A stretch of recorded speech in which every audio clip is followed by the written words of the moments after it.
कुछ नाम इतिहास में नहीं, दिलों में लिखे जाते हैं। कुछ कहानियां युद्ध के मैदान में नहीं, बल्कि मृत्यु को मात देकर अमर हो जाती हैं। आज हम बात करेंगे उस सिपाही की जिसने अपनी आखिरी सांस तक सिर्फ एक ही बात सोची, मेरा देश पीछे नहीं हटेगा। ये कहानी है लांस नाइक अल्बर्ट एक्का की, एक ऐसे वीर की जिसकी बहादुरी ने 71 की लड़ाई की दिशा ही बदल दी। अगर साहस, बलिदान और वतन के लिए आखिरी दम तक लड़ना, इन शब्दों को कोई व्यक्ति बनकर जी गया तो वह नाम है अल्बर्ट एक्का। झारखंड के शांत गांव जारी गुमला जिला में 27 दिसंबर 1942 को एक बच्चा जन्मा जिसे कोई नहीं जानता था कि एक दिन पूरा भारत उसे सलाम करेगा। उसका नाम था अल्बर्ट एक्का। बचपन में जंगलों में दौड़ते हुए, पेड़ों पर चढ़ते हुए और साधारण जीवन जीते हुए उसके अंदर एक चीज हमेशा चमकती थी, कर्तव्य और साहस। गांव के लोग कहते थे एक्का जो भी काम करे पूरे मन से करता है, लेकिन वह नहीं जानता था कि एक दिन यही साहस पूरी दुनिया देखेगी। युवा होते होते उसके मन में एक ही सपना पनपने लगा, फौजी बनना है, देश के लिए कुछ बड़ा करना है। और फिर वह दिन आया जब 1962 में अल्बर्ट एक्का भारतीय सेना में भर्ती हो गया और 14वीं गार्ड रेजिमेंट में शामिल हुआ। प्रशिक्षण में ही उसकी पहचान बन गई, तीव्र दिमाग, तेज नजर और असाधारण साहस। साथी सैनिक कहते एक्का खतरे में पीछे नहीं, आगे बढ़ता है। वह जन्मा ही था पहली गोली खुद लेने के लिए। समय बीतता गया, लड़ाई के अनुभव आते गए, पर वर्ष 1971 आते आते परिस्थितियां बदलने लगी। पूर्व पाकिस्तान, अब बांग्लादेश में अत्याचार बढ़ रहे थे। लाखों लोग भारत में शरण लेने आए। भारत को पता था युद्ध अब केवल संभावना नहीं, वास्तविकता बन चुका है। और इस युद्ध की सबसे महत्वपूर्ण लड़ाइयों में एक थी गंगा सागर की लड़ाई, त्रिपुरा। यही वह जगह थी जहां अल्बर्ट एक्का ने ऐसा साहस दिखाया जो असंभव माना जाता था। 3 दिसंबर 1971 की ठंडी रात, अंधेरे के बीच भारतीय सेना आगे बढ़ रही थी।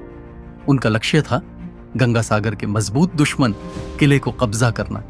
दुश्मन ऊंचाई पर था, मशीन गनें, बंकर, तोपें, हर दिशा में मृत्यु खड़ी थी। लेकिन 14वीं गार्ड आगे बढ़ रहा था, और सबसे आगे कौन था? अल्बर्ट एक्का। जैसे जैसे सैनिक आगे बढ़े, अचानक ऊपर से भीषण गोलीबारी शुरू हो गई। गोली जमीन चीरती हुई पास से गुजर रही थी। हर क्षण कई सैनिक घायल हुए। कमांडर चिल्लाया, ऊपर की मशीन गन बंद नहीं की, पूरी टुकड़ी खतरे में है। और बिना एक पल सोचे अल्बर्ट एक्का रेंगते हुए उस किले की ओर बढ़ा जहां से दुश्मन ताबड़तोड़ गोलियां बरसा रहा था। वह एक एक कदम जमीन पकड़ते हुए बंकर के पास पहुंचा और हाथ से ग्रेनेड फेंककर पूरी मशीन गन पोजीशन उड़ा दी। टुकड़ी ने राहत की सांस ली, पर युद्ध अभी समाप्त नहीं हुआ था। पहली पोजीशन गिरते ही दुश्मन घबरा गया। उन्होंने मोर्टार फायरिंग तेज कर दी। इसी दौरान अल्बर्ट एक्का के पैर में गंभीर चोट लगी, खून तेजी से बह रहा था।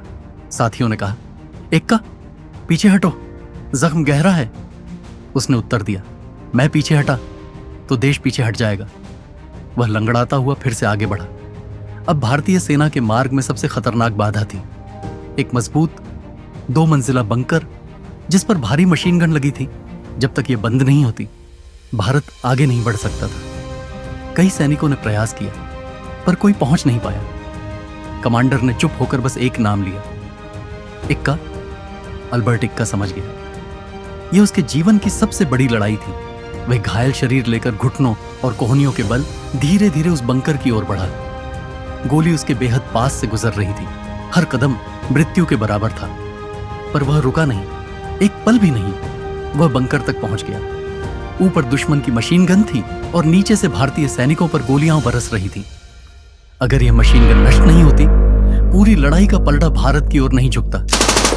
और फिर अल्बर्ट एक्का ने आखिरी बार गहरी सांस ली, दुखते हुए शरीर को उठाया और जोरदार छलांग लगाते हुए सीधे दुश्मन के बंकर पर चढ़ गया। दुश्मन सैनिक घबरा गए। अल्बर्ट ने अपनी बंदूक से एक एक दुश्मन को ढेर किया और फिर अपने अंतिम साहस से पूरी मशीन गन पोजीशन को ग्रेनेड से उड़ा दिया। वह वहीं गिर पड़ा, शरीर पूरी तरह लहूलुहान, लेकिन कार्य पूरा हो चुका था। उसी रात भारतीय सैनिकों ने गंगा सागर किले पर कब्जा कर लिया, और इस विजय का सबसे बड़ा कारण था lance Naik Albert Ekka. Albert Ekka ने अपने घावों के कारण यहीं युद्ध भूमि में अंतिम सांस ली। लेकिन जो उसने किया वह केवल विजय नहीं थी, वह भारत की सैन्य गाथा का सबसे बड़ा अध्याय बन गया। भारत सरकार ने उसे देश का सर्वोच्च युद्ध सम्मान परमवीर चक्र 7 जनवरी 1973 को मरणोपरांत प्रदान किया। साल 2012 में भारत सरकार ने उनकी तस्वीर वाला डाक टिकट जारी किया।